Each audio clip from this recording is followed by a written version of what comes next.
हजरात, एक ज़रूरी ऐलान समाअत फरमाएँ। मोहल्ले के मास्टर जी इंतकाल फरमा चुके हैं। तमाम अहले मोहल्ला से गुजारिश की जाती है कि मास्टर जी की तदफीन के लिए बंदोबस्त करें।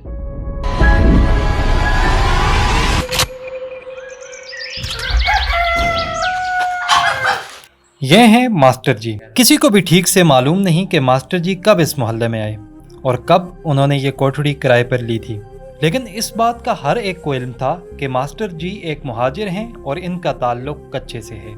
मास्टर जी के असासों में चंद ज़रूरत की अशिया और एक मुर्गा और मुर्गी थे। अस्सलाम वालेकुम मास्टर साहब। वालेकुम अस्सलाम। ठीक ठाक अल्हम्दुलिल्लाह। मोहल्ले के चंद बच्चे मास्टर जी के पास गिनती और पहाड़े पढ़ने आते थे और मास्टर जी को उसके बदले में 50-100 रुपया दे देते थे।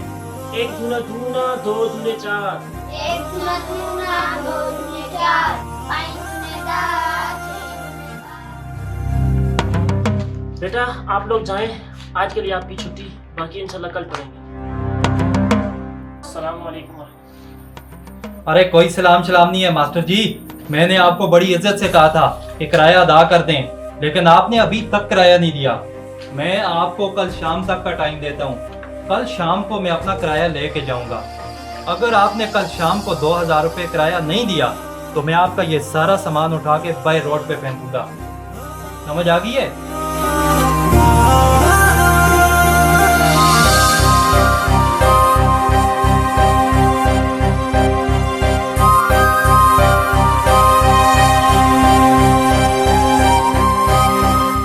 मालिक की धमकी के बाद मास्टर जी ने जब अपनी जमा पूंजी गिनी तो उनके पास सिर्फ 370 रुपये निकले और ये देखकर मास्टर जी ने सोचा कि क्यों ना इस मोहल्ले के चंद मुअज़्ज़िज़ीन से उधार लिया जाए।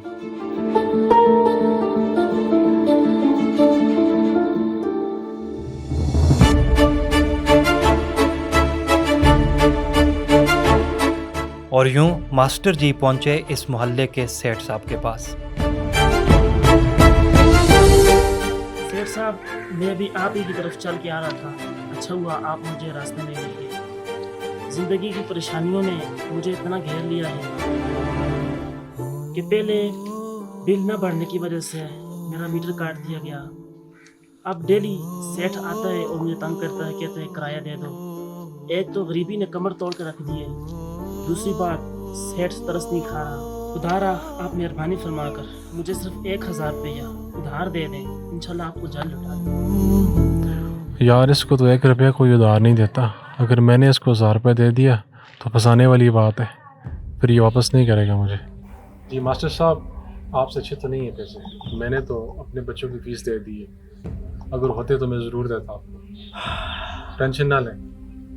सेठ साहब, मैं आपके पास बड़ी उम्मीद लेकर आया हूँ। आप ऐसा करें, सिर्फ 500 ही दे दें, मैं कहीं और से बंदोबस्त करके मालिक को किराया पे कर दूँगा।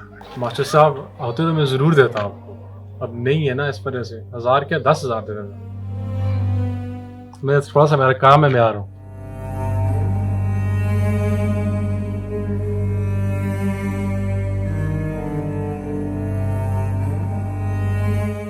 मास्टर जी ने मोहल्ले के हर फर्द से मदद की अपील की, लेकिन किसी ने भी उनकी एक न सुनी और यूं मास्टर जी मायूस लौटे।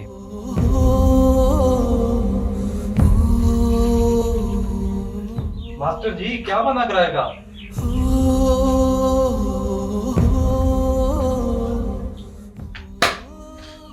मास्टर जी, मैं कोई भीख मांग रहा हूं क्या? ये 370 रुपए है, 2000 रुपए किराया था। और यूं दूसरी शाम मालिक मकान ने मास्टर जी की हालत ज़ार पर ज़रा भी तरस न खाया। मास्टर जी को उनके सामान समेत रोड पर फेंक दिया। मालिक खुदारा मेहरबानी फरमाएं, ये 1 महीने की मोहलत दे दें, इंशाल्लाह इसके बाद आपका सारा हिसाब क्लियर कर दूंगा। आपकी बड़ी मेहरबानी होगी, थोड़ा सा रहम कर लें। मास्टर जी ने एक दरख्त के नीचे पनाह ली।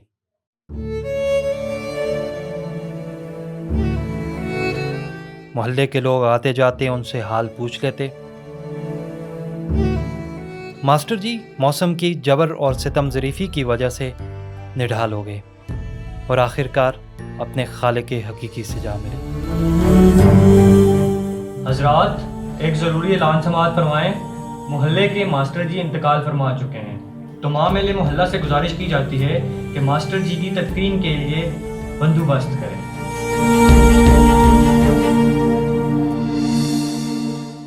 मोहल्ले के सभी मुअज़्ज़िज़ीन जमा हुए। सेठ साहब, मालिक मकान, हलवाई और बड़े बड़े, जिन्होंने कल मास्टर जी की ज़िंदगी में 1 रुपए की मदद न की, और आज मास्टर जी के मरने के बाद इन सभी मुअज़्ज़िज़ीन ने मास्टर जी की तदफीन और बाकी इंतज़ामात के लिए 25,000 रुपये जमा कर लिए। मोहल्ले के सेठ साहब ने 15,000 रुपये की स्पाइसी बिरयानी का ऑर्डर दिया ताकि मास्टर जी की आखिरी रसूमात में कोई भी कसर बाकी न रहे। हलवाई को बादामी हलवे के लिए 5,000 रुपये दिए गए। मास्टर जी के मुर्गे के लिए 2,000 रुपये का बाजरा भी मंगवाया गया।